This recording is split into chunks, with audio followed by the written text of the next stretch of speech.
Next है हमारा principles of child development. Development is a continuous process. Development एक continuous process है, सतत प्रक्रिया है। डेवलपमेंट हमेशा चलता रहता है। इसको हम कह सकते हैं फ्रॉम वूम टू टूम्ब। जैसे लर्निंग के लिए कहते हैं ना कि लर्निंग चलती है हमारी फ्रॉम वूम टू टूम्ब, गर्भ से लेकर आपके टूम तक, मरने तक। ऐसे डेवलपमेंट भी क्या है, कंटिन्यूस प्रोसेस है। आपके जन्म से भी पहले से लेकर आपके मरने तक चलता है। Development proceeds development proceeds in stage. जो डेवलपमेंट होता है वो स्टेज के अंदर चलता है। मतलब डेवलपमेंट इज सीक्वेंशियल। डेवलपमेंट एक एक प्रॉपर स्टेज में ही चलेगा, एक स्टेप बाय स्टेप ही चलेगा। जैसे आपके चाइल्डहुड की जो अवस्थाएं आती हैं, आपकी जो चाइल्ड डेवलपमेंट की अवस्था आती है, वो सबसे पहले आती है प्रीनेटल, फिर आती है इन्फेंसी, फिर आता है चाइल्डहुड, फिर आता है एडोलेसेंस। तो ये जो डेवलपमेंट है आपका इस स्टेज में ही चलेगा। इसमें हो सकता है कि कोई बच्चा प्रीनेटल में ज़्यादा टाइम लगा दे, कोई बच्चा इन्फेंसी में ज़्यादा टाइम लगा दे, किसी बच्चे का चाइल्डहुड छोटा सा हो और उसकी एडोलेसेंस पहले आ जाए। ये इंडिविजुअल डिफरेंस के हिसाब से इसमें टाइम अलग अलग हो सकता है, बच्चे का टाइम वेरिएंस आ सकता है। मगर ऐसा नहीं हो सकता क्योंकि कोई बच्चा प्रीनेटल का था और फिर सीधा ही इसमें एडोलेसेंस वाली स्टेज में आ गया, या फिर कोई बच्चा एडोलेसेंस में था और फिर लौट के वो इन्फेंसी में चला गया। ऐसा नहीं हो सकता। डेवलपमेंट चलेगा तो एक स्टेज में ही चलेगा, एक प्रॉपर सीक्वेंस में ही चलेगा। Every stage has some features. Development की हर स्टेज की कोई ना कोई विशेषता होती है। प्रीनेटल की अलग विशेषता होगी, इन्फेंसी की अलग विशेषता होगी, एडोलेसेंस की अलग विशेषताएं होंगी। आपको पता है कि एक गोदी का बच्चा किस तरह से बिहेव करता है, एक 7-8 साल का बच्चा किस तरह से बिहेव करता है, और एक टीनेजर, एक एडोलेसेंस में क्या क्या विशेषताएं होती हैं। ठीक है, तो हर स्टेज की कुछ यूनिक फीचर्स होते हैं। Every stage of development are more critical early stage of development are more critical than later stages. जो डेवलपमेंट की अर्ली स्टेजेस होती है वो ज़्यादा क्रिटिकल होती है बजाय लेटर स्टेजेस के। अर्ली स्टेजेस मतलब जैसे कोई भी माता, कोई भी औरत जब गर्भ धारण करती है तो तब कहा जाता है कि स्टार्टिंग के 3 महीने बड़े ही क्रिटिकल और क्रूशियल होते हैं, क्योंकि उसमें आपका जो अंदर जो लाइफ फॉर्म हो रही है उसका डेवलपमेंट चल रहा है, उसकी ग्रोथ हो रही है, उसके उसके पार्ट्स बन रहे हैं।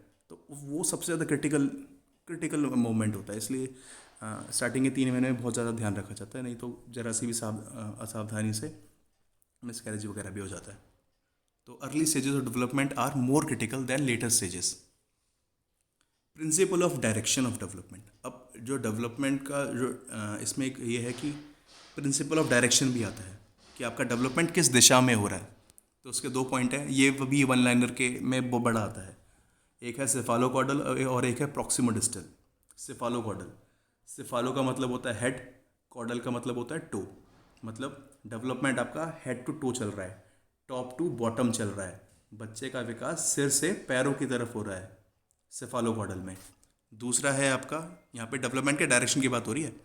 दूसरा है आपका प्रॉक्सिमो डिस्टल। प्रॉक्सिमो का मतलब होता है पास में, डिस्टल का मतलब होता है दूर, यानी पास से दूर हो रहा है, नियर से फार हो रहा है, इनसाइड से आउटसाइड हो रहा है। प्रॉक्सिमो डिस्टल में बच्चे का विकास होता है नियर से फार। ये आपसे डायरेक्ट क्वेश्चन पूछ सकता है कि नियर से फार किसी बच्चे का डेवलपमेंट हो रहा था, वो ये कौन सा सिद्धांत है? तो आप बताओगे कि ये प्रॉक्सिमो डिस्टल है। कोई कह रहा है कि आपका ऊपर से नीचे की तरफ बच्चे का विकास हो रहा है, तो ये क्या है? टॉप से बॉटम की तरफ, तो ये है आपका सेफालोगॉडल। ठीक है, अब इसको प्रॉक्सिमल डिस्टल को एक्सप्लेन करता हूँ। मतलब जैसे बच्चे पैदा होता है तो सबसे पहले उसका जो कंट्रोल आता है अपनी बॉडी के ऊपर, वो उसकी बैकबोन में आता है।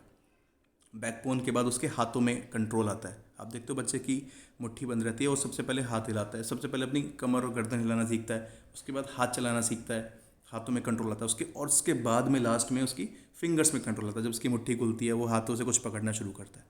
तो डेवलपमेंट आपका पास से दूर जा रहा है, मतलब बॉडी के अंदर पास से दूर, हाथों की तरफ दूर और उंगलियों की तरफ दूर जा रहा है, नियर से फार जा रहा है, इनसाइड से आउटसाइड जा रहा है। ठीक है, प्रॉक्सिमोडिस्टल का मतलब ये। फिर है development proceeds from general to specific. जो डेवलपमेंट है वो जनरल से स्पेसिफिक की तरफ जाता है, मतलब बड़े से छोटे की तरफ जाता है। वो हमने देखा ना कि सबसे पहले बच्चे के हाथ में कंट्रोल आया, फिर बाद में उसकी उंगलियों में आया, तो बड़े से छोटे की तरफ जाता है। ठीक है, एग्जाम्पल दे रखे हैं, पहले बच्चा 2D के बारे में सीखेगा, फिर बच्चा 3D के बारे में सीखेगा। ये जस्ट एग्जाम्पल है समझाने के लिए। जैसे स्कूल में बच्चों को पढ़ाते हैं तो पहले हम उसको 2D ऑब्जेक्ट के बारे में पढ़ाते हैं, फिर 3D की तरफ ले जाते हैं। ठीक है, बच्चे को पहले स्क्वायर के बारे में पढ़ाते हैं, बाद में क्यूब की तरफ ले जाते हैं। ठीक है, ये एग्जाम्पल है जनरल और स्पेसिफिक के। तो स्पेसिफिक हो गया हमारा छोटा, जनरल हो गया बड़ा। नेक्स्ट है प्रिंसिपल ऑफ इंटीग्रेशन। ये हम डेवलपमेंट के कैरेक्टरिस्टिक्स पढ़ रहे हैं कि प्रिंसिपल ऑफ चाइल्ड डेवलपमेंट में के प्रिंसिपल्स क्या हैं, सिद्धांत क्या हैं। प्रिंसिपल ऑफ, तो उसी के अंदर आता है प्रिंसिपल ऑफ इंटीग्रेशन, एकीकरण का सिद्धांत, सब कुछ मिला देना। मतलब देखो, हमने उसमें पढ़ा था सबसे पहले कि पहले बच्चे की आर्म्स में कंट्रोल आया, फिर फिंगर्स में कंट्रोल आया। अब आर्म्स और फिंगर्स को जोड़ के जब उसका पूरा कंट्रोल और कोऑर्डिनेशन बन गया तो उसका एक पूरा हाथ बन गया। यहाँ पर क्या है, प्रिंसिपल ऑफ इंटीग्रेशन, एकीकरण, वो सारी चीज़ें एक हो गई। नेक्स्ट है प्रिंसिपल ऑफ यूनिफॉर्मिटी, एक रूपता। मतलब जो बच्चे का विकास है वो एक जैसी होगा। अगर इंसान का बच्चा है तो उसकी आंखें सामने की तरफ ही होंगी, कान उसके दो ही होंगे और छोटे ही होंगे, गाय भैंस की तरह बड़े नहीं होंगे। वो पूंछ के साथ पैदा नहीं होगा अगर इंसान का बच्चा है तो। एक रूपता रहेगी।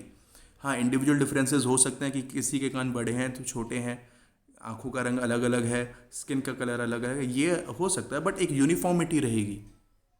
ठीक है, आंखें दो ही रहेगी, नंबर ऑफ आइज 2 ही रहेगी। डेवलपमेंट पैटर्न और यूनिफॉर्म इन नेचर, जो डेवलपमेंट का पैटर्न होता है वो यूनिफॉर्म इन नेचर है। ठीक है, उंगलियां ज़्यादातर 5 ही होती हैं, कोई कोई हो जाता है ऋतिक रोशन 6 उंगलियों के साथ, बट वो एक्सेप्शनल केसेस हैं। ज़्यादातर केसेस में तो लोगों की 5 ही उंगली होती है ना एक हाथ में।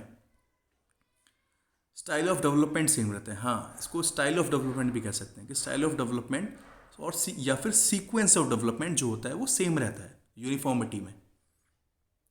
नंबर 9, प्रिंसिपल ऑफ कोरिलेशन, सह संबंध। अब यहाँ पे कोरिलेशन मतलब आपका डेवलपमेंट के जितने भी एस्पेक्ट हमने पढ़े थे, मॉरल, फिजिकल, मेंटल, सोशल, ठीक है, लैंग्वेज वाला, ये सारे ही ज़रूरी हैं। All are equally important. जितने भी डेवलपमेंट के एस्पेक्ट्स हैं ये सारे ज़रूरी हैं, mental, social, emotional, physical, moral, language वाले। ऐसा नहीं है कि कोई बच्चा फिजिकली स्ट्रांग है बट उसमें मॉरल्स नहीं है तो वो गुंडागर्दी कर रहा है, चोरी चकारी कर रहा है, तो क्या वो अच्छा बच्चा या अच्छा इंसान होगा?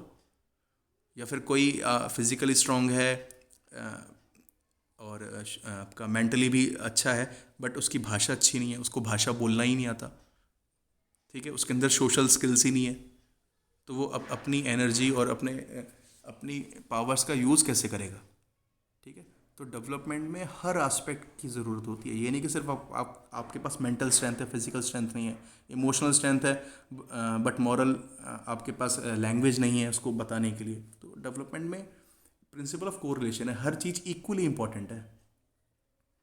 प्रिंसिपल ऑफ इंडिविजुअल डिफरेंस, हाँ यहाँ पर वो आ गया इंडिविजुअल डिफरेंस का, जो मैं अलग अलग आई कलर की बात कर रहा था, ठीक है, अलग अलग हेयर कलर की बात कर रहा था। तो ये principle of individual difference, development sequential तो होता है, ठीक है, डेवलपमेंट का स्टाइल तो सेम रहता है, मगर डेवलपमेंट में इंडिविजुअल डिफरेंस भी रहता है, व्यक्तिगत विभिन्नता रहती है। Rate of development can vary from child to child.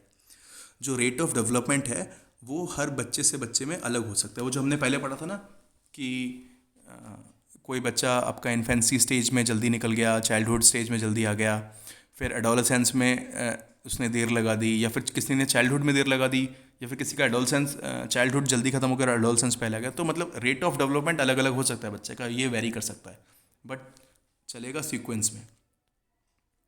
Number 11 आता है principle of prediction. Principle of prediction का मतलब ये है कि हम बच्चे की अर्ली स्टेजेस देखकर हम प्रेडिक्ट कर सकते हैं कि इसका आगे का विकास किस तरह होगा, आगे का डेवलपमेंट किस तरह से होने वाला है इसका। ये 100% सच नहीं होता, बट आप काफ़ी हद तक सही अंदाज़ा ठीक लगा लेते हो। ठीक है, अगर मान लो किसी के बच्चे को पैदाइशी पोलियो हो गया तो आप कह सकते हो कि हाँ 18 साल की उम्र में भी ये भागने तो नहीं लगेगा, रेस तो नहीं जीतने वाला ये, मतलब इस तरह की बातें। ठीक है, प्रिंसिपल ऑफ प्रिडिक्शन काफ़ी हद तक आप प्रिडिक्ट कर सकते हो। Principle of equilibrium and disequilibrium, मतलब प्रिंसिपल ऑफ इक्विलिब्रियम और डिसइक्विलिब्रियम। इक्विलिब्रियम का लिटरल मीनिंग होता है बैलेंस, डिसइक्विलिब्रियम का मतलब होता है डिसबैलेंस।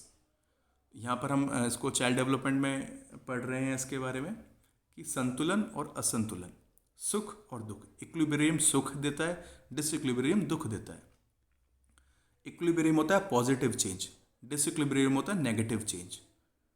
इक्विलिब्रियम होता है एडजस्टमेंट, डिसइक्विलिब्रियम होता है लैक ऑफ एडजस्टमेंट। इसका एक एग्जांपल दे सकता हूँ, जैसे कोई बच्चा, किसी बच्चे के मिल्क टीथ हैं वो गिर जाते हैं, तो वो डिसइक्विलिब्रियम हो गया, असंतुलन आ गया। उसके दांत थे, वो दांत से चबा के खाना खा रहा था, मगर उसके दांत टूट गए।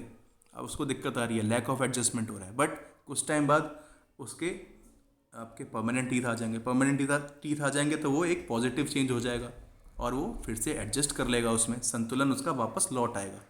ठीक है, ये हो गया आपका प्रिंसिपल ऑफ इक्विलिब्रियम और डिसइक्विलिब्रियम। मतलब हमने पढ़ा था ना कि डेवलपमेंट कैन बी इधर नेगेटिव और पॉजिटिव, तो वो दोनों चीज़ें रहती हैं। ठीक है, क्या मतलब है? मतलब अगर बच्चा कोई दारू पीना सीख गया, सिगरेट पीना सीख गया, नशा करना सीख गया, अब वो सीखा तो है कुछ ना कुछ, डेवलपमेंट तो हुआ ही है उसका। अब वो भले ही गलत दिशा में डेवलपमेंट हुआ है, बट डेवलपमेंट तो है। नशा करना सीख के सुटेरी बन गया वो,